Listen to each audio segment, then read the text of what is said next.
Good morning once again and welcome.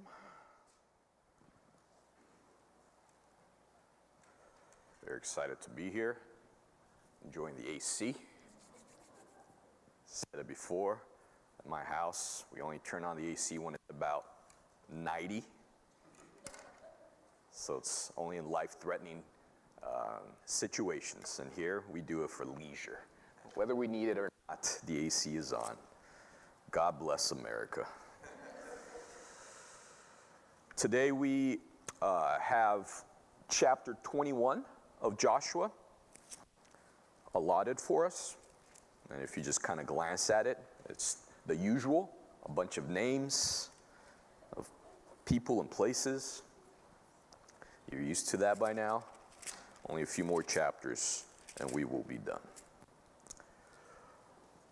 Chapter 21 of Joshua, we are still talking about the Levites. Last week, the information was given pertaining to the cities of refuge, and now the remaining cities, actually the cities of refuge are going to be mentioned once again here. Last week on chapter 20, they were specifying those 6 cities, and now we're going to see a list of the 48 cities in total, which include the 6 cities of refuge that the Levites as an inheritance.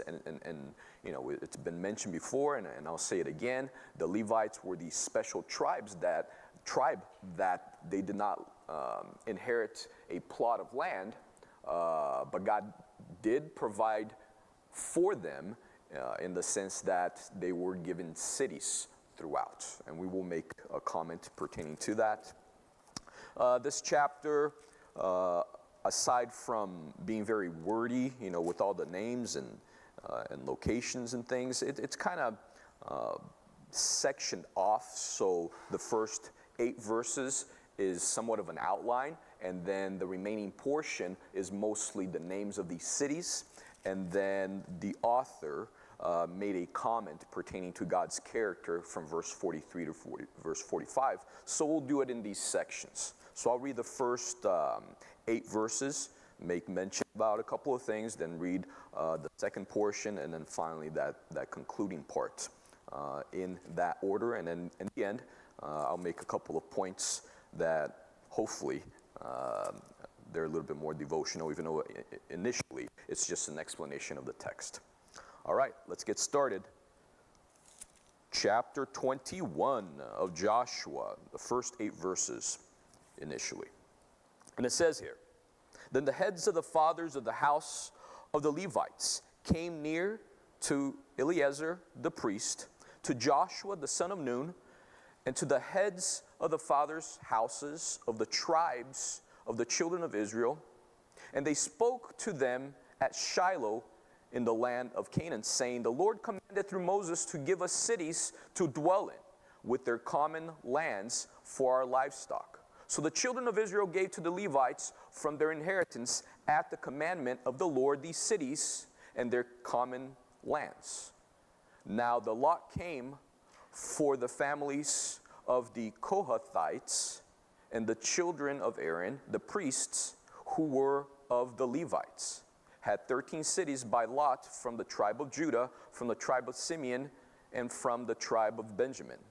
The rest of the children of Kohath had 10 cities by lot from the families of the tribes of Ephraim, from the tribe of Dan, and from the half-tribe of Manasseh. And the children of Gershon had 13 cities by lot from the families of the tribe of Issachar, from the tribe of Asher, from the tribe of Naphtali, and from the half-tribe of Manasseh in Bashan. And the children of Merari, according to their families, had 12 cities from the tribe of Reuben, from the tribe of Gad, from the tribe of Zebulun. And the children of Israel gave these cities with their common lands by lot to the Levites, as the Lord had commanded by the hand of Moses. So let's pause for a second and let me just kind of explain what is happening here. So now the Levites are getting their cities. We saw before in the previous chapter, and now these cities are going to be listed for us. And within the tribe of Levi, there are these three main groups. And this is because Levi, the person, had three sons. So if we look back into Genesis, Genesis chapter 46, and I'll read this verse to you very quickly.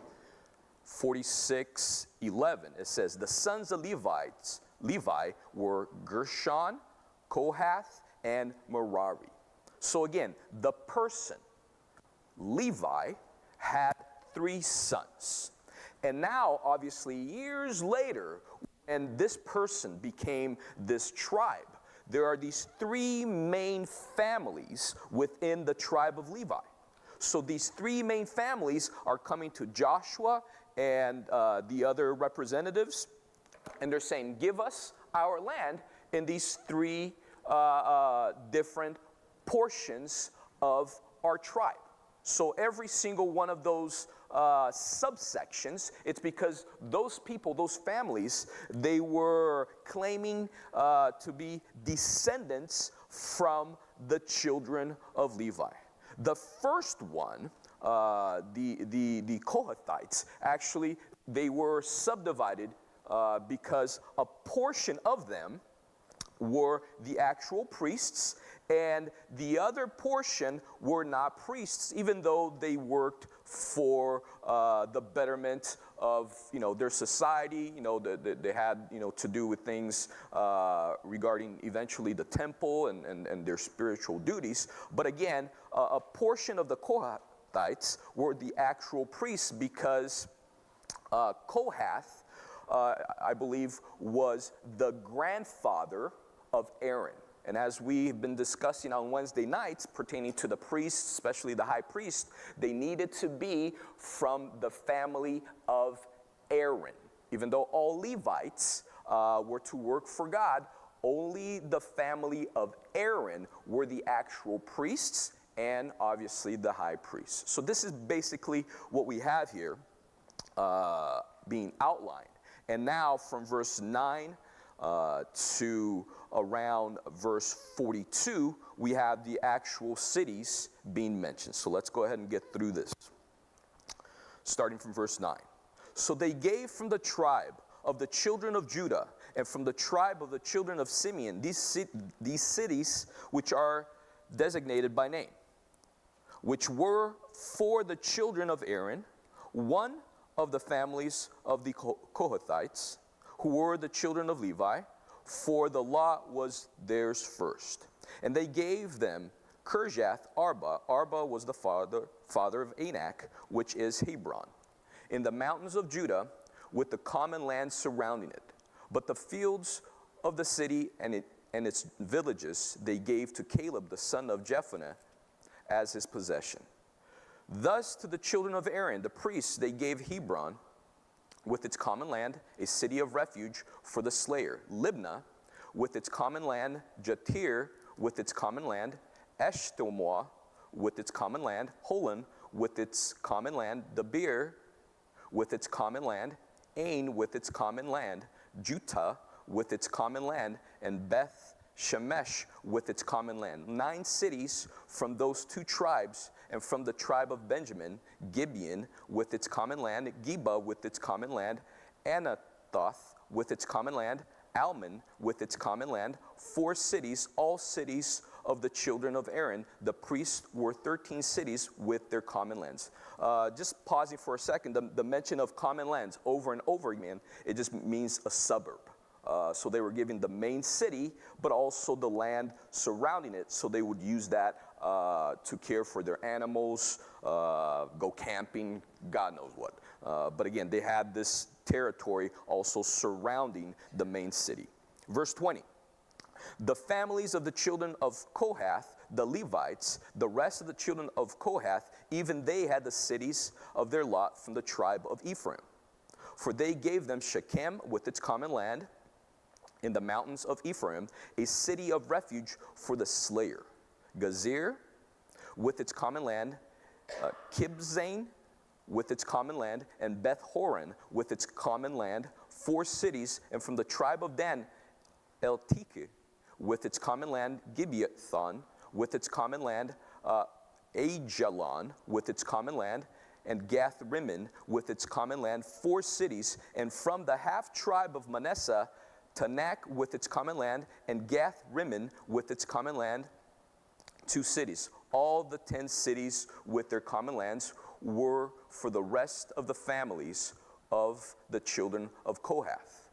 Also to the children of Gershon, of the families of the Levites, from the other half of Manasseh, they gave Golan in Bashan with its common land, a city of refuge for the slayer, and Be-eshterah with its common land, 2 cities, and from the tribe of Issachar, Kishim with its common land, Daberath with its common land, Jarmuth with its common land, and En-Genan with its common land, 4 cities. And from the tribe of Asher, Mishal with its common land, Abdon with its common land, Hilkath with its common land, and Rehob with its common land, 4 cities. And from the tribe of Naphtali, Kadesh in Galilee with its common land, a city of refuge for the slayer, Hamath Dor with its common land, and Kartan with its common land, 3 cities. All the cities of the Gershonites, according to their families, were 13 cities with their common lands.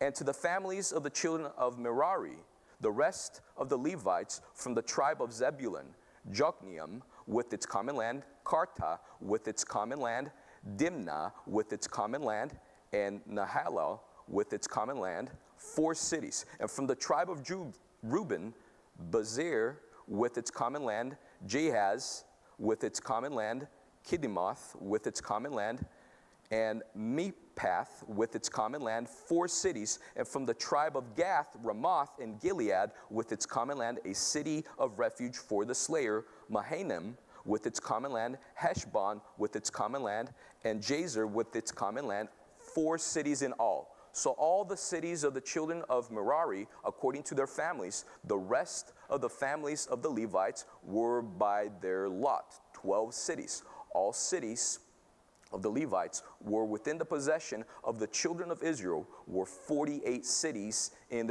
with their common lands. Every one of these cities had its common land surrounding it. Thus were all these cities. Whew. If I don't say, and its common land, anytime soon, that would be a great day. All right, let me take a drink. And now, in the remaining verses of this chapter, the author, likely Joshua, a scribe, possibly, he is going to make a point here. He wanted to document something for posterity because, human beings can interpret things. And they do interpret things. And often they do so in a very erroneous manner, in a less than perfect manner. So the author wanted to document a point here, just to make it clear, beyond a shadow of a doubt. What did he want to document? Let's see. Verse 43 to 45. So the Lord gave to Israel all the land which he had sworn to give to their fathers, and they took possession of it and dwelt in it. The Lord gave them rest all around, according to all that he had sworn to their fathers. And not a man of all their enemies stood against them. The Lord delivered all their enemies into their hand. Not a word failed of any good thing which the Lord had spoken to the house of Israel. All came to pass. What is the point that the author was making here? As he paused before moving on to other information that he wanted to document, he wanted to make sure that his original readers, the listeners of this text, that they understood what occurred. Why? Because it would have been very easy for them to reflect upon history and their realities and think, well, God promised all of these wonderful things. Way back, when Father Abraham was still around, we waited a very long time. But here it is, but not really. Because there have been mentions here in the text that we've been going through, the fact that there were still enemies around. Certain portions of the land had not totally been conquered. They were struggling. Literally, the next book over is all about that. The book of Judges is about all of these enemies now rising up again and doing what? Taking the land back. And it goes back and forth, back and forth, back and forth. So from a human perspective, reflecting upon their own reality, in history, it would have been very easy for them to question whether or not God was faithful. But the author makes a point here. He says, God was faithful with everything that he promised. God is faithful. Why is this an important reminder? We evaluate life. We evaluate our condition, our history, our realities. A lot of this stuff is common to all. Some things are very particular to each individual. But we are evaluators. And every once in a while, we kind of question God. We wonder whether or not he has been faithful. And if you ever come to a point where you are questioning or wondering or doubting God's faithfulness, basically there are three options. Three options that you have.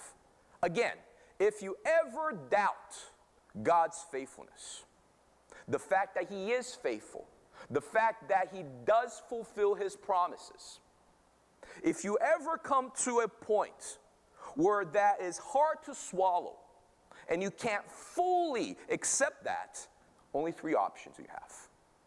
Option number one, maybe God didn't really promise you that. Maybe you are claiming something for yourself that God never promised. That's a possibility. It is. Option number two. Maybe, possibly, God ain't done yet. It took a while. It took a very long time. History had to occur.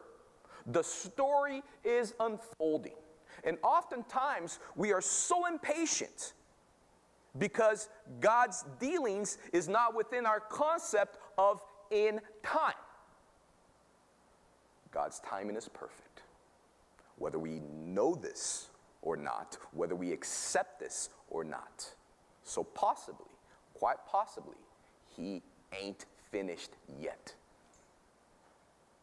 A third option, potentially, even though God has been completely faithful, even though he has done everything that he has promised, quite possibly, due to your own irresponsibility, or mine, or ours, the struggles that we face kind of taint and disturb God's faithfulness as far as our experience is concerned. It was true with them. God gave them the land. God empowered them to take possession of the land. God would protect them from their enemies. Yet, we see the irresponsibility over and over again, dealing with God's grace, dealing with God's maintenance, dealing with God's favor, abusing grace to the point where their experience of God's faithfulness was tainted. By whom? By their own doing. You only have three options. Those are the only three.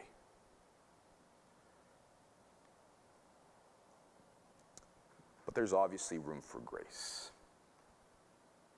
Even when one of those three, especially that last one, is a reality or is the reality, we know the end of the story. We know what is to come. Regardless of their shortcomings, God would still work through them, for them, because God remains faithful. Now, let me make another point here. There's a little map, hopefully. There it is. So this is an illustration of the cities that were given to the Levites. Again, 48 in all, including 6 that were these cities of refuge, where if someone accidentally killed another, they would flee to these cities to find protection for a while. But again, all spread throughout the land. There's a reason for this. God was being very strategic. He wanted the Levites, he wanted the priests to be spread throughout. God never intended for there to be one priestly state, one area where all this holiness and these holy people would be confined to. And then they would raise large walls so that sinners or common folks could not enter that holy place. No. God wanted these Levites to be spread and sprinkled throughout. He wanted them to be interacting with everyone else. He wanted everyone to have access to these Levites. And I believe that is a trend in the Bible. I believe that that is a calling of those who believe in Jesus. It is interesting, for example, in the book of Acts. Right in the beginning of the book of Acts, in chapter 1, verse 8, Jesus calls his followers to be witnesses. Witnesses where? Witnesses in Jerusalem, Judea, Samaria, and to the ends of the world, the earth. Everywhere. Here, there, and even way over there. To people there that were common to them, culturally speaking, language, even to people that were less common, foreigners, everywhere. And as the book of Acts continues, it seems that they didn't get the hint, to the point where chapter 8 describes the fact that eventually persecution broke out to the point where they were forced to be scattered throughout. Again, if not for persecution, seemingly they would have just stayed there in their holy little place with their holy little people singing, I don't know, campfire songs, kumbaya. That is a tendency. That is a tendency of us all. Who doesn't like being around people with a common mentality,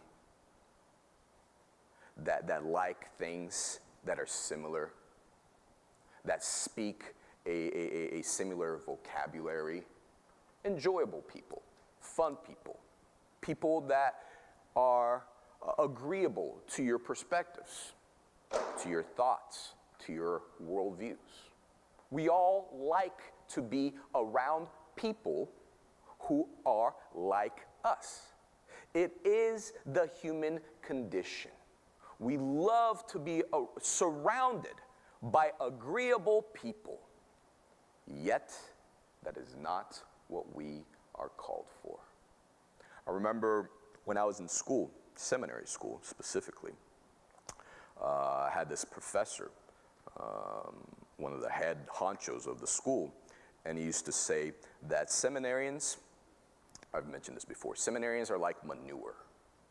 You know what manure is? Poop, basically, right? Seminarians are like manure. How so? They're all together. They're all there, confined to one another. They just stink. filthy beings. Wretched. Who likes to be around a pile of manure? No one. Maybe some of you do. I don't know. Very, Chanel number whatever, manure.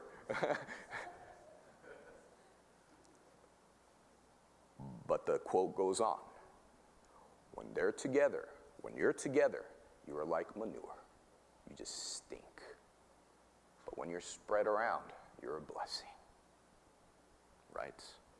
When you're spread throughout the land, that's when you become a blessing. You make ground more fertile. You help things grow. You bring life. Confined and together, you stink. No good. Nothing happening. Just flies hovering around. When you're spread, you're a blessing. Church is a wonderful place. Wouldn't you agree? Again, we have free AC. Just because of that, somebody pays for it. Keep on saying free AC. No, it's not free. You pay for it, basically. But again, we're here enjoying our AC with wonderful people. Right? Love one another. All you guys have your special seats, right? You know where you're going to be at every single Sunday.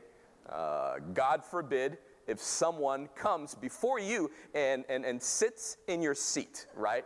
A visitor of sorts, man, they should know better. But again, wonderful place. Wonderful place. We get to sing songs. We get to, read a bunch of hard names for, seemingly months on end, right? We get to chit-chat. Wonderful place, wonderful place. And it seems like this is church.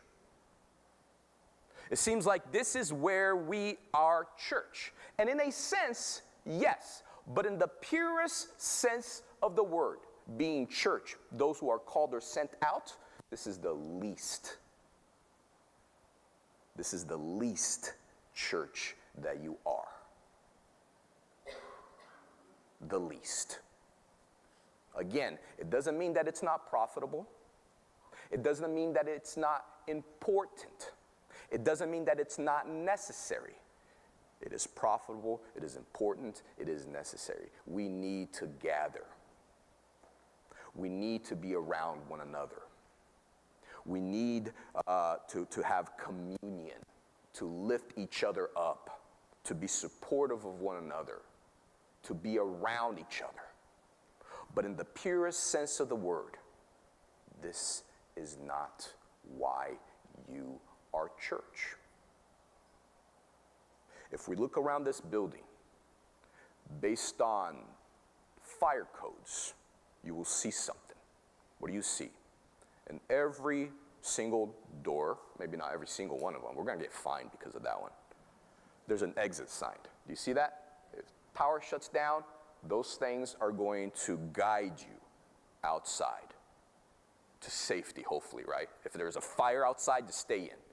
But there's a fire in, go outside. Save yourselves.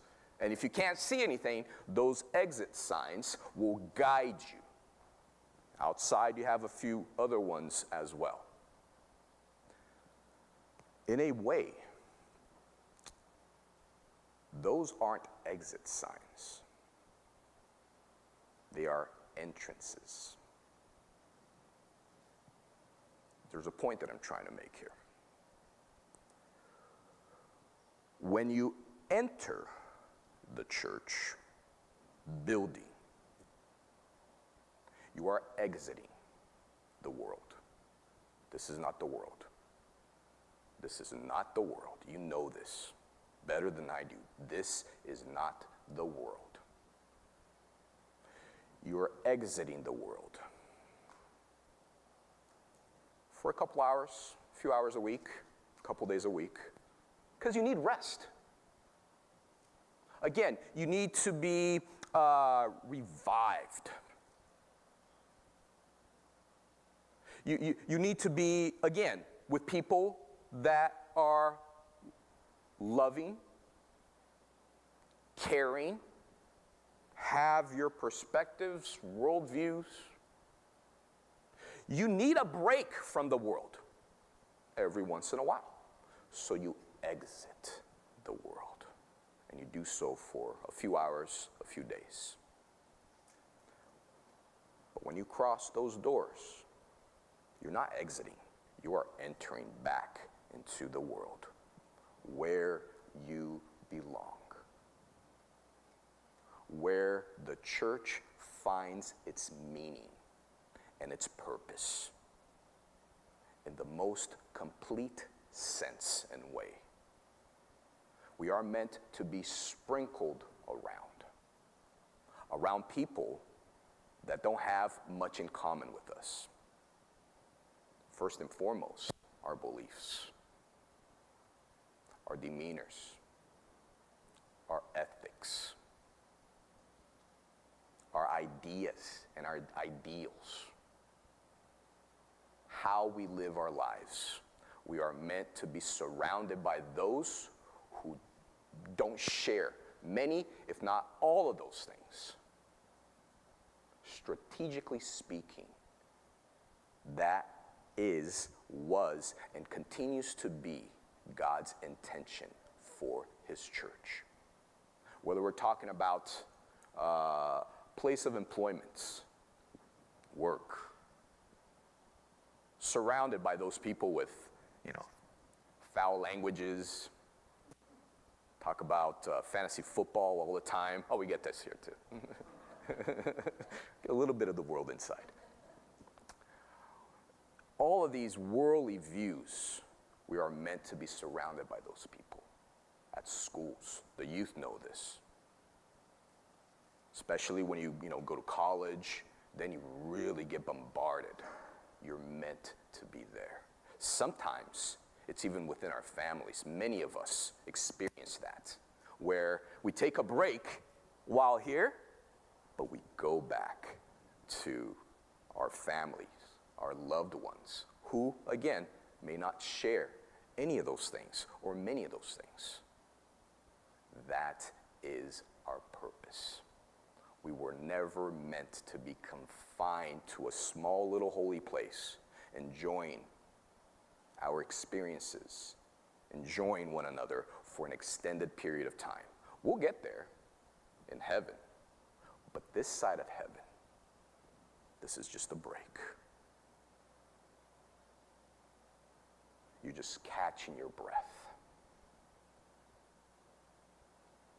for a couple hours, and then you enter into the world that you are meant to be in. Much like the Levites who were spread around, we are to be around the world. Not being infected by them, not being changed by them, but making a difference so that they themselves will know and will understand and will come to terms with the truths that we hold dear. Amen.